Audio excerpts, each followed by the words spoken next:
kendala di awal-awal sehingga sering terjadi kebocoran.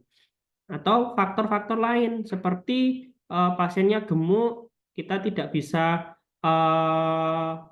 bukan tidak bisa, kita tidak melakukan stoma sitting sehingga pada saat pembuatan stoma, setelah pembuatan stoma ada kendala, entah itu karena lekuan perutnya atau hal-hal yang lain. Nah, itu perlu dilakukan stoma sitting yang tepat. Terus kemudian selanjutnya yaitu memiliki bentuk stoma yang baik. Tentunya dengan bentuk stoma yang baik itu tidak ada komplikasi dari stomanya. Nanti akan kita sampaikan bentuk stoma yang baik itu ukurannya seberapa sih. Kadang ada herniasi stoma. Kalau herniasi stoma ya bentuknya yo apa ya? Kalau orang tidak pernah lihat ya takut nanti. Terus kemudian mendapatkan perawatan pasca operasi. Nah, ini penting juga. Eh, Selanjutnya yaitu dukungan emosional dari profesional, tentunya dari kita tenaga kesehatan, baik itu perawat, dokter, ahli gizi, atau profesi yang lain yang memang membutuhkan. Terus kemudian mendapatkan pengajaran individu, jadi tetap nanti pasien dengan osteomit, pasien stoma akan mendapatkan pendidikan kesehatan, mulai dari perawatan, pencegahan komplikasi, dan lain-lain. Kemudian informasi tentang supplier. Karena apa? Karena pasien dengan stoma, dia seyogyanya, standarnya itu nanti akan menggunakan kantong stoma seumur hidup. Kalau dia pakai stoma yang permanen, tentunya dia akan membutuhkan eh, kebutuhan kantong selama dia hidup. Nah, tentunya dia butuh informasi di mana belinya, harganya seberapa. Nah, itu harus paham. Itu hak dari mereka. Kemudian, informasi kelompok masyarakat, tentunya sekarang sudah banyak komunitas-komunitas untuk stoma. Di Indonesia ada INOA dan komunitas-komunitas yang lain. Di Surabaya kalau tidak salah ada yang dari anu kan ya, dari Siloam ya ini pesertanya. Dulu kalau tidak salah pas zamannya Mbak Arum sama Mbak Bukar sama Mbak Yohana pernah aktif dulu untuk komunitas osteonya koin. Ada koin-koin itu kalau tidak salah di Jakarta, di Darmais. Terus sama RSCM. Kemudian follow up dan supervisi selama hidup. Nah, ini tentunya perlu pendampingan ya untuk pasien dengan stoma. Terus yang terakhir yaitu mendapatkan asuransi kesehatan dan dijaga kerahasiaannya. Itu 10 hak osteomate yang harus kita ketahui dan seyogyanya nanti kita bisa mendukung sehingga pasien dengan stoma itu dapat hidup dengan layak. Terus selanjutnya Bapak Ibu terkait dengan manajemen preoperatif itu ada paling tidak ada 4 tahapan yang harus kita lakukan. Yang pertama terkait dengan pengkajian, kemudian konseling, terus selanjutnya stoma sitting. Ini bagaimana kita nanti mengukur dan memposisikan stoma yang pas untuk pasien, dan yang terakhir persiapan kolon sebelum dilakukan operasi. Tentunya untuk pengkajian, tujuan dari kita mengkaji yaitu untuk menentukan kemampuan pasien dapat melakukan perawatan mandiri enggak nanti. Karena tentunya ini hal yang berat ya. Pasien akan takut. Bahkan saya sendiri pun sebagai tenaga kesehatan pertama ketemu stoma dulu ya takut karena merah-merah seger gitu. Kita kadang nganalogikannya itu sebagai luka. Nanti kalau aku terlalu kasar, disenggol dikit, takut berdarah, takut nyeri. Nah, kita pernah ada pemikiran seperti itu. Nah, itu termasuk juga si pasien. Terus juga selanjutnya terkait dengan merangkum kebiasaan normal pasien setiap hari. Bagaimana pola aktivitasnya, cara berpakaiannya, ini senangnya pakai baju apa, atau oh ini ternyata hobi olahraga, hobi ke masjid, rutin ibadah. Nah, nanti bagaimana terkait pola spiritualitasnya. Termasuk nanti juga terkait dengan eh, seksologinya. Nah, ini juga perlu dikaji. Kapan dilakukan pengkajian Bapak Ibu? Pada intinya pengkajian untuk pasien stoma ini preoperatifnya ini dilakukan setiap kali perawatan atau setiap kali bertemu dengan pasien. Baik itu sebelum operasi, bahkan sesudah operasi juga tetap harus dilakukan pengkajian. Nah, pengkajian preoperatif ini tentunya yang harus kita kaji yaitu tipe operasi yang akan dilakukan. Nah, ini nanti dilakukan pemasangan stoma yang apa? Apakah dia endstoma atau loop stoma atau yang lain seperti itu. Terus kemudian kita perlu mengkaji juga terkait pengetahuan pasien tentang tindakan operasi yang direncanakan. Nah, tentunya jangan sampai nanti pasien tidak tahu, tidak paham bagaimananya setelah operasi tiba-tiba, loh, kok seperti ini, kok keluar feses dari sini. Nah, tentunya ini untuk meminimalkan resiko kemungkinan adanya komplain. Terus juga identifikasi faktor-faktor yang mengganggu perawatan stoma. Tentunya nanti kita mengkaji ini di stoma sitting. Terus kemudian terkait pengkajian fisik itu ada banyak Bapak Ibu, ada penglihatan, lengkap lah. Kita kaji semua, termasuk adanya alat bantu protese. Terus kemudian lapisan kulit dan bekas operasi, serta garis pinggang. Ini penting kita kaji. Dan tipe baju yang digunakan pasien, karena nanti akan ada di perut kita, di perut pasien itu akan ada kantong stoma yang menempel. Nah, tentunya ini nanti perlu diperhatikan bagaimana nanti letaknya. Mungkin pasien sering pakai sabuk atau pakai baju khusus seperti itu. Terus kemudian selanjutnya yaitu pengkajian yang non fisik. Ini yang utama juga terkait dengan emosi, kemudian pekerjaan, aktivitas olahraga atau hobi, serta support system itu juga harus dikaji. Kemudian isu atau topik yang mungkin mengganggu setelah pembedahan Bapak Ibu nanti. Ini penting terkait dengan seksual. Nah, bagaimana sih boleh enggak nanti setelah pasang stoma berhubungan? Karena kan di depan ada kantong fesesnya. Terus atau termasuk juga terkait dengan eh, spiritualnya, beribadahnya bagaimana. Kalau yang Islam, sholatnya bagaimana.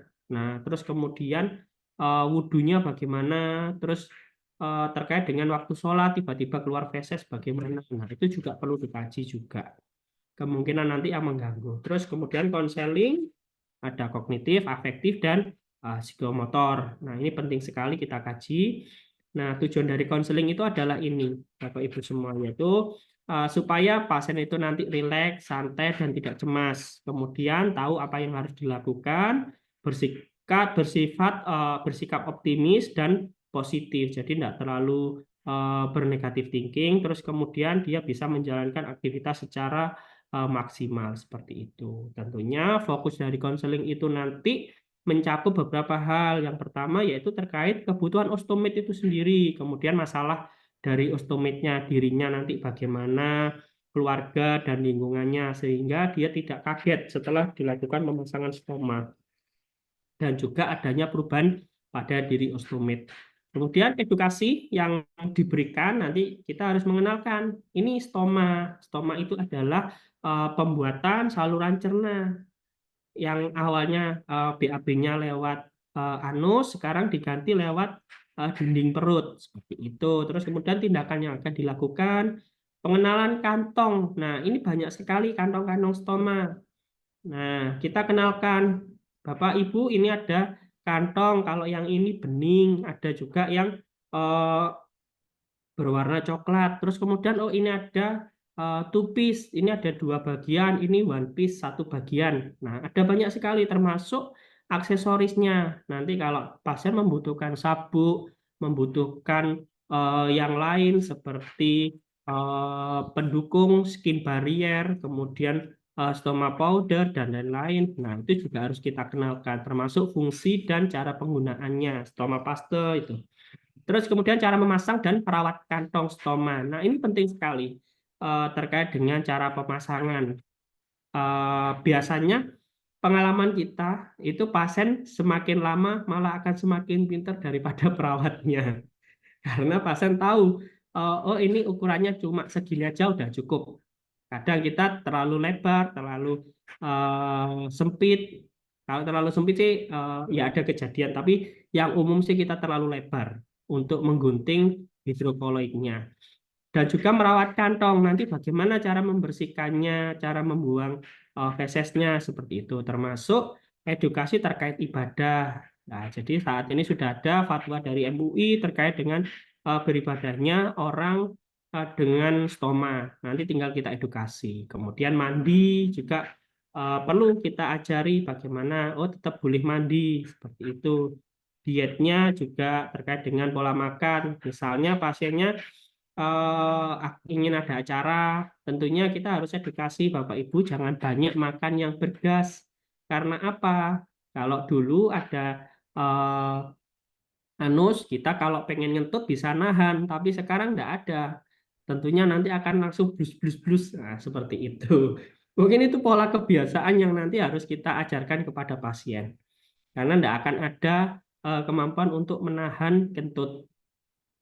Dan juga sebisa mungkin kalau memang nanti mau ada kondangan atau ada apa, ya nggak usah makan dulu biar nggak keluar feses pada saat atau kantongnya dikosongkan terlebih dahulu sebelum kegiatan. Kemudian juga terkait seksualitas itu juga penting sekali kita edukasi bahwa tidak ada masalah. Jadi sebelum kegiatan hohohihinya itu ya harus dibuang dulu kotorannya seperti itu. Terus stoma sitting. Nah, manajemen selanjutnya yaitu stoma sitting ini bagaimana tindakan menentukan lokasi penempatan stoma. Jadi pada dasarnya nanti akan ada pelatihan khusus terkait dengan stoma sitting itu. Cuma memang kendalanya kita e-nurse di Indonesia masih sedikit. Mudah-mudahan semakin tahun nanti akan semakin banyak yang aware, banyak yang ikut pelatihan, dan paham dan tahu terkait dengan perawatan stoma, termasuk ini stoma sitting. Karena kalau di rumah sakit belum ada IT nurse, tentunya yang melakukan stoma sitting juga tidak ada. Seperti itu kendalanya. Tujuan dari stoma sitting itu ya tentunya memudahkan osteomit sendiri dalam merawat stoma secara mandiri karena nanti ditentukan kita kaji, kita akan membimbing pasien, kita mengecek pasien untuk melakukan beberapa gerakan-gerakan, beberapa situasi kondisi supaya kita paham, oh ini ternyata letaknya benar-benar pas.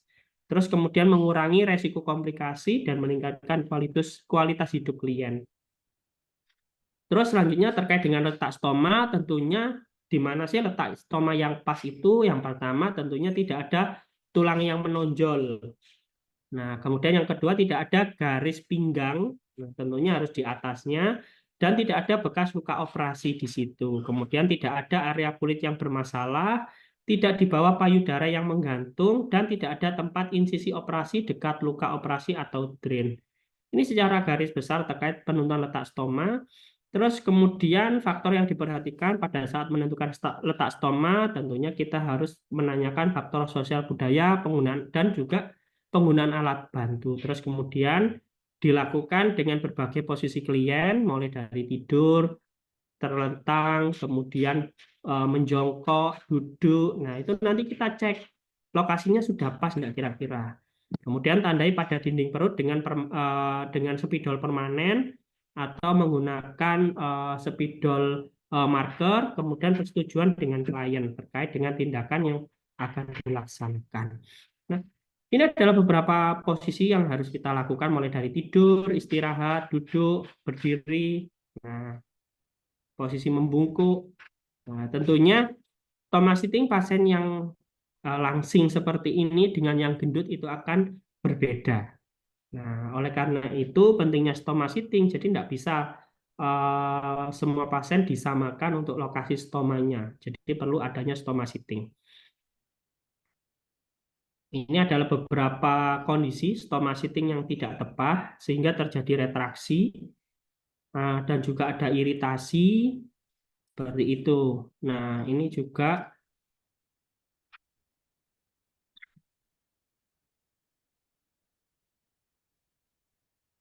Nah, seperti itu Bapak Ibu. Ini ada banyak sekali komplikasi.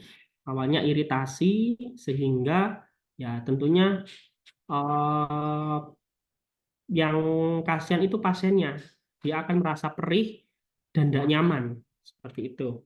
Terus kemudian selanjutnya terkait perawatan pos operasi, tentunya kita harus mengkaji status umum, kemudian harus direview catatan medical record untuk pada saat pembedahan dan lain-lain, dan juga review laporan patologi dan data laboratorium. Ini harus perlu kita kaji.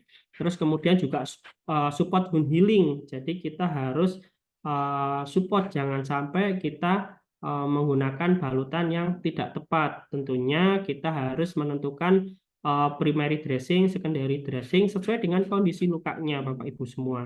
Harus tepat, jangan sampai seperti ini kan ya, tidak etis, kasihan juga pasiennya.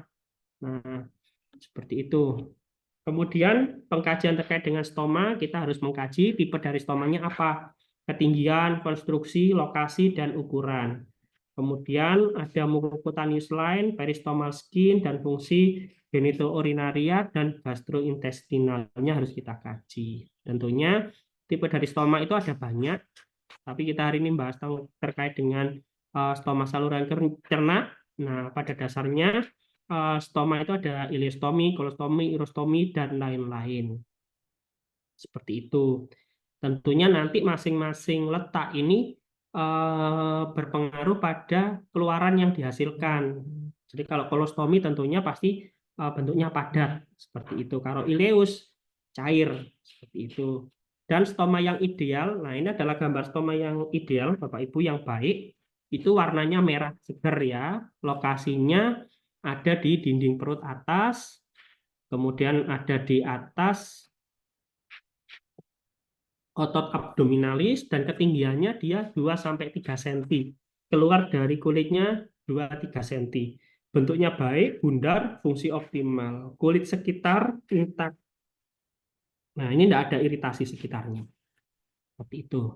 Terus kemudian terkait dengan pengkajian stoma, ini kita lihat bentuk dari stomanya, ada dia end loop kah, atau double barrel kah, atau end stoma atau loop stoma. Nah, kemudian ada stent kateternya tidak seperti ini. Nah, ini harus kita kaji. Seperti itu. Terus kemudian peristomalnya, kulit di sekitar stomanya kita harus kaji. Yang normal itu aman, tidak ada iritasi. Tapi kalau ada komplikasi, tentunya ada maserasi, ada folikulitis, ada eritema, ada blister. Nah, tentunya kalau ada permasalahan ini nanti harus kita lakukan manajemen seperti itu. Terus kemudian terkait dengan kontrol nyeri, kita harus kaji nyeri seakurat mungkin dan kolaborasi untuk pemberian analgesik. Kemudian kepatenan drain atau kateter, nah ini harus kita kaji ya, warna, jumlah, bau, dan konsistensinya. Terkait ini tentunya tujuannya untuk proteksi dari keluaran stoma dan kaji tanda-tanda infeksi. Kemudian fungsi, nah segera harus kita kaji untuk genitouretriani terkait dengan urostomi. Kalau pasiennya urostomi ya, segera dikaji setelah operasi. Kemudian kita harus cek mukus itu adalah normal. Kemudian ureteral stent atau kateter itu harus terdokumentasi. Terus terkait gastrointestinal, kalau ileostomi pada 40 jam pertama yang keluar itu adalah enzim. Biasanya keluarnya berwarna gelap, kehijauan, dan tidak berbau. Untuk jumlahnya 500 sampai 1500 cc. Terus kemudian terkait dengan kolostomi, dia akan keluar 3 sampai 5 hari sesudah pembedahan. Biasanya output stomal tergantung lokasi stoma seperti itu. Kemudian terkait dengan pouching, ada yang bening atau terang, kemudian one piece system. Ini tujuannya untuk mengurangi nyeri dan mudah diobservasi serta memonitor stoma. Jadi ada stoma yang seperti ini, Bapak Ibu. Terus kemudian ini untuk penggunaan stoma awal setelah operasi ya. Jadi kalau setelah operasi tidak boleh pakai stoma yang opak, yang berwarna coklat, tapi yang bening. Terus kemudian komplikasi awal, biasanya paralitik ileus, obstruksi intestinal, gangguan penyerapan usus, kebocoran jahitan atau dehiscence, nekrosis stoma, dan mucocutaneous sparation. Nah, seperti itu. Nah, terkait dengan perawatan insisi mana yang lebih dahulu. Nah, ini merawat stoma ataukah luka insisi dulu. Nah, ini kadang ada yang masih bingung. Tentunya terkait seperti ini kita melakukan perawatan insisinya dulu, baru perawatan stoma. Seperti itu. Ini terkait dengan pemasangan kantong yang kurang benar. Bapak Ibu, ini sering terjadi di lapangan, kadang kita motongnya terlalu lebar. Nah, cara motong yang benar bagaimana? Nah, ini ada penggaris stomanya ya. Jadi pada saat kita beli kantong stoma dalam jumlah, biasanya kalau satu box itu sudah dapat penggarisnya. Tapi kadang ada yang jual terpisah juga, karena memang jumlahnya tidak banyak. Nah, itu nanti kita ukur stoma yang nempel pada kulit sini. Ini ukurannya berapa? Bukan stoma yang atas seperti ini. Nah, bukan yang ini. Jadi nanti pengukur stomanya itu bentuknya seperti penggaris kertas bulat gitu, ada lubang-lubangnya. Nanti kita masukkan stomanya, kita ukur. Intinya jangan terlalu lebar dan jangan terlalu kecil. Kalau terlalu kecil, sumpet nanti menekik si stomanya, bisa terjadi nekrosis. Tapi kalau terlalu lebar, ya resikonya nanti akan bocor, merembes, iritasi. Tapi kalau mau paling aman ya dikasih hidrokoloid pasta. Dibuat, ditaruh di sekitar stomanya, baru kita tempel kantong stomanya. Nah, ini adalah contoh cara memasang kantong stoma yang baik. Nah, ini paling gampang dan paling aman, kita menggunakan hidrokoloid pasta seperti ini. Nah, ini kalau ini tupis, jadi ada dua lapisan. Nah, ini ada hidrokoloid yang nempel, ini juga hidrokoloid, ini ada plastik pengaitnya. Tinggal kita pasang plek gitu aja, selesai. Tapi kalau yang one piece ya tentunya kita ukur dulu, kita potong stomanya, kita potong wafernya, setelah sesuai ukurannya pas, baru kita pasang, kita tempel. Tentunya ini harus bersih semua ya, bersih dan kering, jangan sampai basah. Terus di start planning kita harus edukasi self-care pasien terkait dengan mengosongkan kantong itu bagaimana, terus kemudian membuka klip, cara membuang feses, termasuk mengganti kantong dan merawat stomanya. Jadi jangan sampai stomanya itu dibiarkan kotor. Jadi pada saat mengganti stoma ini juga harus dibersihkan. Ada feses-fesesnya ya dibersihkan. Jadi tidak hanya buka, ditutup, dipasang lagi, selesai enggak. Tapi ini dibersihkan, biar tetap kelihatan bagus. Terus kemudian informasi alat dan kelompok grup komunitas, nah itu harus kita informasikan. Terus kemudian mengenali gejala komplikasi lanjutan seperti retraksi. Ini retraksi ini berarti stomanya masuk ke dalam, hilang, atau hernia parastomal, keluar nanti semakin kayak belalai gajah gitu, atau komplikasi yang lain. Kemudian terkait dengan diet, aktivitas berdoa, dan traveling. Tentunya kalau mau traveling ya harus disiapkan kantong stomanya gimana, pembuangannya nanti bagaimana. Nah, itu tetap boleh aktivitas. Nah, ini terkait dengan permasalahan stoma. Kalau pediatrik stoma, ini kendalanya kulit biasanya belum sempurna, mudah lecet, dan produk stoma cair. Nah, dan lokasi stoma jauh dari umbilikus dan tidak di rectus abdominalis. Ini sering kejadian seperti ini, Bapak Ibu. Kasihan ya, kalau seperti ini nih, kalau orang dewasa aja udah merasa perih banget, apalagi anak-anak. Terus kemudian ada stoma iskemia atau nekrosis. Nah, ini banyak sekali penyebabnya.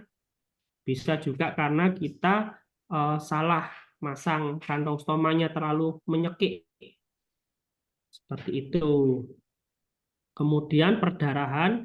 Nah, kalau sudah seperti ini ya harus kita balikkan lagi ke rumah sakit. Seperti itu. Bisa perdarahan minimal, ada juga perdarahan aktif. Tentunya banyak sebabnya. Bisa karena dari pembuatan stomanya atau karena adanya ini malignansi. Seperti itu. Terus selanjutnya stenosis stoma, struktur. Nah, seperti ini, Bapak Ibu.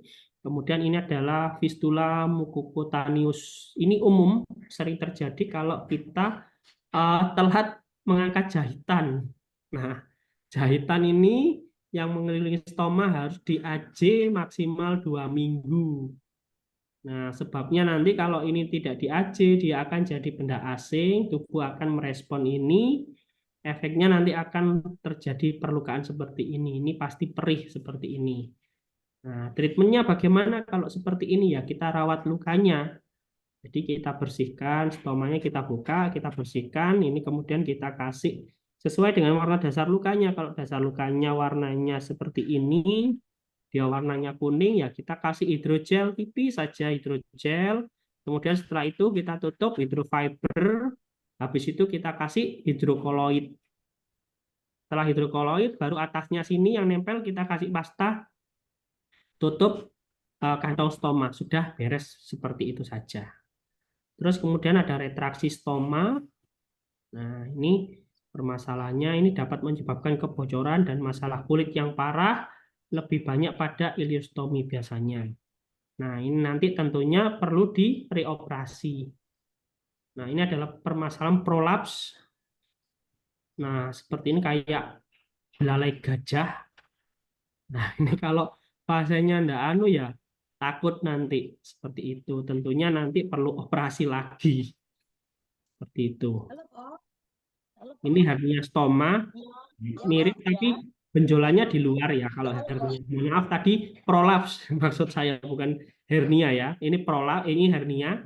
Kalau yang seperti gajah tadi prolaps seperti itu. Nah, ini nanti perlu repair lagi ya. Kemudian permasalahan yang lain yang umum ini dermatitis. Kebanyakan kasus dermatitis ini terjadi karena tidak menggunakan kantong stoma yang proper. Di lapangan banyak pasien diajarkan menggunakan kantong plastik, kantong gula. Nah, itu kita kasihan sekali, tentunya nanti beresiko iritasi seperti ini. Itu banyak di luaran, kantong gula dikasih double tape, asal ditempelkan gitu aja, sudah. Tiba-tiba nanti balik lagi, iritasi, nyeri, pasiennya kondisinya KU-nya jelek. Nah, seperti itu akan rawan sekali terkait dengan dermatitis kontak dan infeksi jamur. Nah, stoma wart, nah, seperti ini. Kemudian intinya terkait dengan prinsip perawatan stoma, tentunya yang pertama yaitu pemilihan letak stoma yang tepat, kemudian harus tepat terkait dengan kantong untuk ileostomi atau kolostomi, kemudian produk stoma yang terukur, kemudian melindungi kulit sekitar stoma, ini penting sekali. Kemudian meningkatkan rasa nyaman dari pasien dan mobilisasi tidak terganggu. Artinya meskipun ada stomanya, pasien tetap bisa bebas beraktivitas. Ini adalah beberapa macam produk stoma. Ini adalah kantong stoma, ini juga. Ini yang tupis, jadi nanti ini tinggal nempelkan ke sini, diklek gitu aja. Terus kemudian, nah ini kalau ini untuk yang tadi retraksi. Nah, seperti ini. Nah, kita bisa mengaplikasikan ini hidrokoloid pasta, Bapak Ibu semua. Jadi kita kalau iritasi aja boleh kita pakai hidrokoloid powder. Tapi kalau yang tidak dapat mengakses itu banyak teman-teman menggunakan serbuk sukralfat. Nah, itu bisa digunakan. Jadi seperti itu. Terkait dengan bukti ilmiah ada, terkait dengan penggunaan sukralfat itu sudah ada. Jadi tinggal kita yang powder, ada sukralfat yang powder. Jadi itu yang kita pakai. Karena kalau yang cair itu nanti kurang maksimal. Karena nanti akan basah. Kalau nunggu keringnya agak lama biasanya. Terus kemudian kita menggunakan kantong stoma yang fleksibel yang bisa mengikuti gerak pasien, jadi jangan pakai yang kaku. Yang selanjutnya yaitu edukasi keluarga dan caregiver. Kesimpulannya, kita harus rutin mendokumentasikan dan komunikasi agar semua happy. Mungkin itu terkait dengan stoma, Bapak Ibu semua. Baik, luar biasa Mas. Monggo silahkan Bapak Ibu semuanya yang ingin bertanya ataupun sharing-sharing tentang stoma. Karena luar biasa pengalamannya Nurse Hersah ini tentang stoma. Kalau Sudah cukup stoma itu gampang-gampang susah.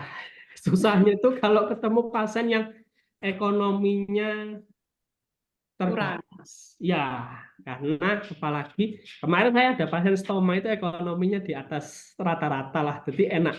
Kita bisa beli ini, beli ini. Akhirnya untuk komplikasinya juga aman-aman aja. Merawat mulai pertama sampai terakhir, alhamdulillah nggak ada komplikasi. Tapi Kalau kalau yang ini, Nas, misalkan nggak mampu beli plastiknya itu, beli nah stomanya itu gimana, Nas? Solusinya?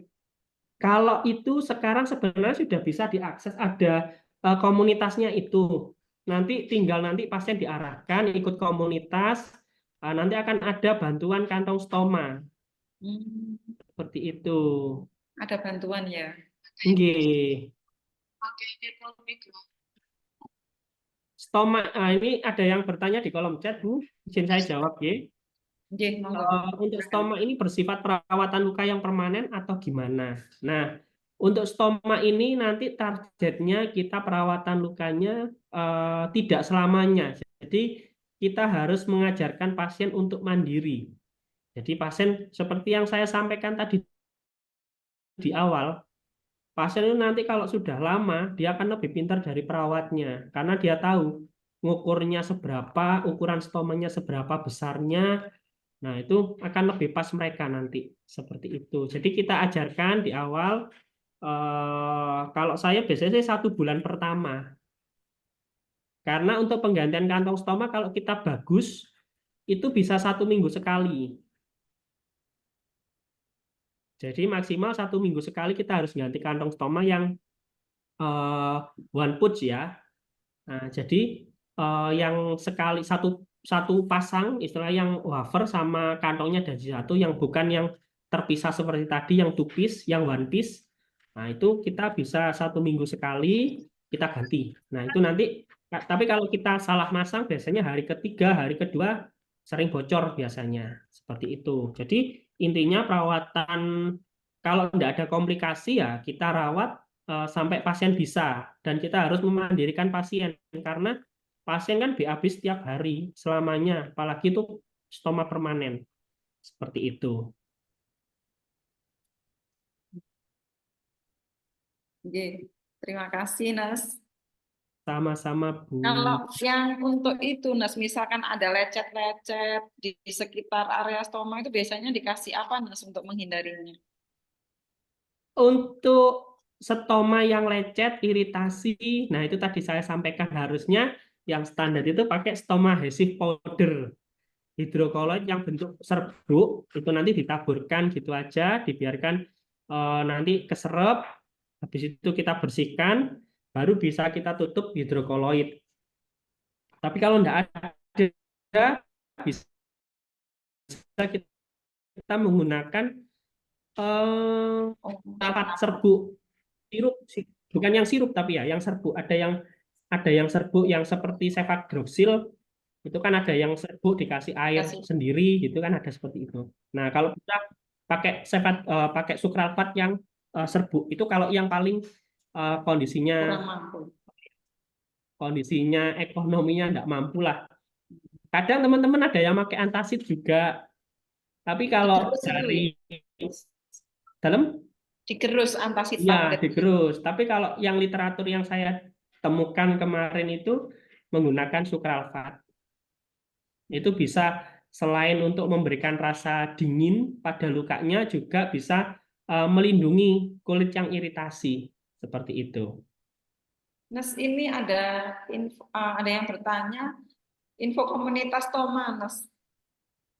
Ya, untuk komunitas stoma bisa di search di IG atau di Facebook itu ada koin Komunitas Ostomed Indonesia. Itu salah satunya. Ada banyak lagi. Itu juga masuk yayasan kanker. Masuk juga nanti di sana. YKI kalau tidak salah ya, Yayasan Kanker Indonesia itu. Nah, itu bisa ngakses kantong stoma di sana. Tapi biasanya kalau ke koin itu harus daftar member dulu, baru nanti bisa dibantu untuk kantongnya. Terus ada yang pakai sukralfat sirup J. Pengalaman ada juga kalau susah cari sukralfat yang powder, sirup bisa, tapi kendalanya kalau sirup itu kita harus nunggu dulu sampai kering. Seperti itu. Ya, lebih Oke. baik yang serbuk ya, Mas. Iya, lebih direkomendasikan pakai yang serbuk. Karena kalau yang serbuk itu nanti enak langsung menyerap, yang tidak kena cairan dari yang iritasi tinggal kita bersihkan, baru kita tempel hidrokoloid seperti itu. Boleh memang untuk lecet-lecet kita bisa kombinasi menggunakan, tapi kalau kombinasi dengan antibiotik kita belum membaca jurnalnya ya terkait dengan itu. Tapi banyak juga teman-teman eh, trial and error itu yang paling bagus. Nah ini ilmu lapangan. Jadi teman-teman yang sudah mencoba itu menggunakan sukralfat dicampur dengan gentamisin, dicampur dengan ini salep ruam popok. Itu hasilnya lebih cepat sembuhnya. Nah, mungkin nanti Bapak Ibu bisa ada yang bercita-cita untuk meneliti, monggo. Ini resep dari teman-teman di RLI, pengalaman lapangan itu buat seperti itu. Jadi, salep ruam popok, seperti momilen gitu, kemudian dikombinasi sama sukralfat, sama gentamisin. Itu pernah ada yang pakai seperti itu. Tapi terkait dengan evidence base-nya, monggo bisa dilakukan penelitian.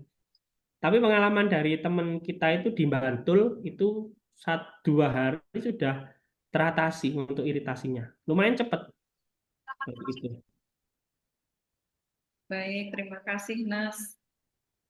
Iya, ini jadi luar biasa ya. Sudah seharian bersama Nas Harsah.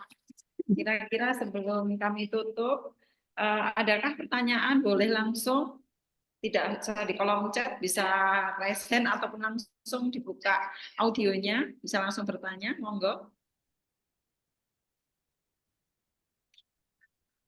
Ini rencananya pertemuan besok ya Mas Jaya? Besok Uringnya. Bu, berangkat nanti malam insya Allah. Oh, berangkat nanti malam. Ye. Hati-hati di jalan bagi Bapak Ibu semua yang menuju Surabaya. Besok ketemu di Hotel Amaris bersama Nas Harsa. Oh ini Eh, besok ke Surabaya semua? Apa ada yang online? Sepertinya ini campuran online juga ditambahi yang offline. Mas. Oh gitu, siap. Ye, Banjarmasin kapan? Nggih, monggo silakan oh, Pak ye Pak. Mansur. Ya Banjarmasin kapan acaranya? Ditunggu. Siapa? Mudah-mudahan bisa segera ke Banjarmasin. Sekaligus main ke IKN. Deket ya IKN ya? Jauh, Jauh Oh ya? ya, jauh naik pesawat lagi. Kemana Nas. Timur, Pak? Oke, siap. Hati-hati yang di perjalanan. Ini maaf sambil jalan. Siap, Pak. Hati-hati di jalan, Pak. Saya pantau. Ye. Oke, Pak, ambil lanjut Ye. antibiotik kemarin. Masih kurang ini ya Pak. Pemberian antibiotik. Iya, Pak. Sampun terjawab kemarin Pak Mansur. Putus-putus, Bu. Iya, Seperti khawatir kemarin enggak pas gangguan juga sinyalnya. Iya, gimana, Pak? Kemarin, Pak? monggo dilanjut. Pesan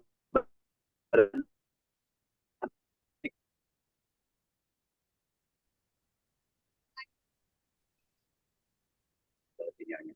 Sinyalnya kurang bagus. Iya, terputus-putus sinyalnya, Pak. Nah, gimana, Pak?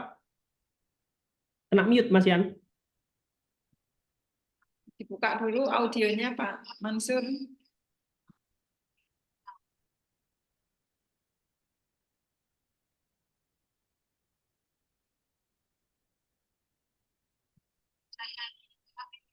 Monggo Pak Mansur. Silakan. Oh, iya Pak. Oh, saya masih ini ya, masalah pemberian antibiotik untuk pasien DM dan pasien apa sih pasien luka. Terus gini, pemberian antibiotik itu biasanya 7 hari ya diberi ke dari rumah sakit.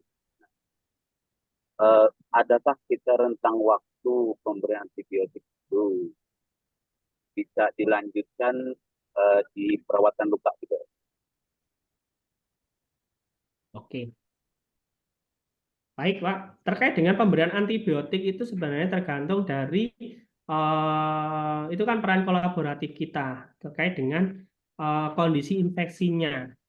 Seyogianya, sebaiknya antibiotik itu tidak diberikan kalau luka sudah tidak ada tanda-tanda infeksi, tanda-tanda peradangan.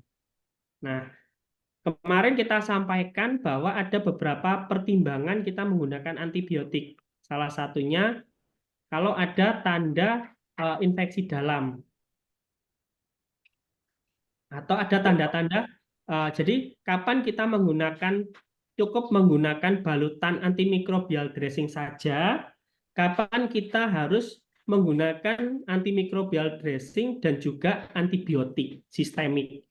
Nah, seperti itu. Itu yang perlu dipahami bersama-sama karena saat ini kita sudah ada campaign terkait dengan bagaimana kita memerangi resistensi antibiotik. Jadi kalau kita mungkin mudah-mudahan aja di Kalimantan enggak banyak kasus MRSA. Nah, nanti kalau ketemu pasien sudah MRSA, nah kita puyeng ini dikasih apa? Tahu-tahu ada pasien di kultur, semua hasil kulturnya resisten. Nah, itu kalau seperti itu ya susah nanti. Jadi pada dasarnya kalau ada tanda-tanda infeksi yang dalam, ada tiga tanda Stones. Nah, itu kalau sudah ada 3 tanda Stones, baru kita menggunakan antibiotik. Tentunya penggunaan antibiotik disertai dulu dengan pemeriksaan kultur. Seperti itu. Di lantai 8 ya? Di lantai 8. Oh, di Kalimantan sudah banyak yang resisten. Nah, itu. Jadi itu memang karena efek dulu-dulunya kita teledor lah di sistem kesehatan kita. Banyak antibiotik diobral di masyarakat. Masyarakat bisa beli super tetra, yang terkenal super tetra, ampicillin di Iya warung. benar Pak. Nah, itu yang bikin akhirnya semakin tahun itu akan ada antibiotik baru dan harus di-upgrade. Jujur aja, dulu ada pasien opname cukup pakai cefotaxime. Nah, ini nanti semakin tahun meropenem ya sudah kacang goreng nanti. Nah, sementara sekarang sudah Ceftriaxone. Di rumah sakit Ceftriaxone wis kacang goreng. Nah, itu nanti perlu jadi evaluasi bersama-sama terkait dengan penggunaan antibiotik. Nah, mungkin kalau kita sering melihat info-info ada saudara kita yang keluar negeri ada sakit, tidak seperti di Indonesia. Apalagi terkait dengan penggunaan antibiotik. Nah, kalau di kita kan kalau tidak ada antibiotik, batuk pilek pun, wah harus antibiotik ini. Nah, tidak lego. Nah, padahal pilek pun kalau tentunya disebabkan karena virus ya, percuma antibiotiknya, seperti itu. Nah, mungkin dari kita sendiri harus saling mengingatkan terkait dengan penggunaan antibiotik. Kalau memang tidak perlu ya, tidak usah kita gunakan. Kita menggunakan yang memang ini diperlukan. Terlebih, ya mudah-mudahan nanti ke depan sistem terkait dengan kultur juga semakin digalakkan. Jadi banyak nanti pasien yang dapat terapi yang sesuai dengan kumannya. Seperti itu. Gitu Pak. Jadi kalau bisa, kalau memang sudah 7 hari dapat dari rumah sakit sudah selesai, sudah habis, kemudian kondisi lukanya tidak ada infeksi, tidak ada tanda-tanda peradangan, dan tidak ada tanda-tanda apa ya pelebaran. Nah itu kita stop saja penggunaan antibiotiknya. Seperti itu. Dilanjutkan sama vitamin aja ya. Betul, seperti itu. Ya, kayak ya dijelaskan sebelumnya kemarin tuh vitamin E, vitamin C seperti Nah, betul. daya tahan tubuh ya. Zinc, nggih, betul Pak. Nah, seperti itu. Suplemen yang utama akhirnya jadi nanti untuk mendukung. Toh juga kalau saat pasien dengan kondisi infeksi, albuminnya rendah, kita kasih antibiotik juga nanti efek pekerjaannya juga beda pada saat pasien proteinnya cukup. Nah, ini juga penting terkait dengan asupan protein, albuminnya. Itu harus diperhatikan juga. Seperti itu. Kalau di Kalimantan terkenal ini apa namanya ikan gabusnya. Nah, ya, tuh. Jadi itu sangat direkomendasikan. Tentunya cara pengolahannya juga harus tepat dan benar. Nah, memang kadang kita harus edukasi bagaimana cara ngolahnya biar pasien itu tetap mau.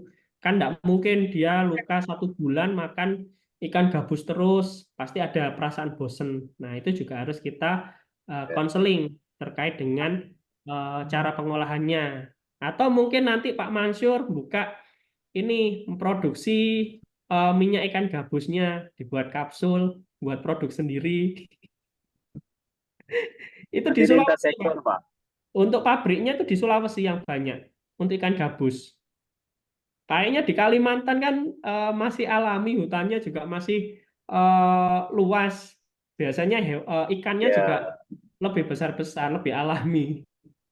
Nah, Hanya kemungkinan banyak nanti di ikan gabusnya lebih bergizi. ya. nanti Sungainya 3 kilo, Pak. sekali. Satu ekor. Nah, itu. Nah, itu. Jadi nanti khas ikan gabus khas Dayak. Oke, siap, Pak. Seperti itu. Oke. Oke, makasih banyak, Pak. Sama-sama, Pak. Monggo, Bu Neti. Baik, terima kasih. Nas Harsah, rasanya sudah cukup waktunya. Terima kasih. Sebelum saya tutup, saya ingin berpantun dulu untuk Nas Harsah dan untuk audien. Jalan-jalan Siap, ke Kak. rumah Sasa, Cakep. pulangnya Siap. membawa angsa, belajar Cakep. rawat luka bersama-sama. Terima Cakep. kasih Nur Harsah yang luar biasa. Oke. Terima kasih, Bu. Terima kasih Terima kasih. semuanya, Bapak Ibu. Mohon izin kami pamit undur diri. Sampai ketemu besok di luring yang masih melanjutkan untuk luring. Saya akhiri pertemuan hari ini. Terima kasih. Wassalamualaikum warahmatullahi wabarakatuh. Waalaikumsalam warahmatullahi wabarakatuh.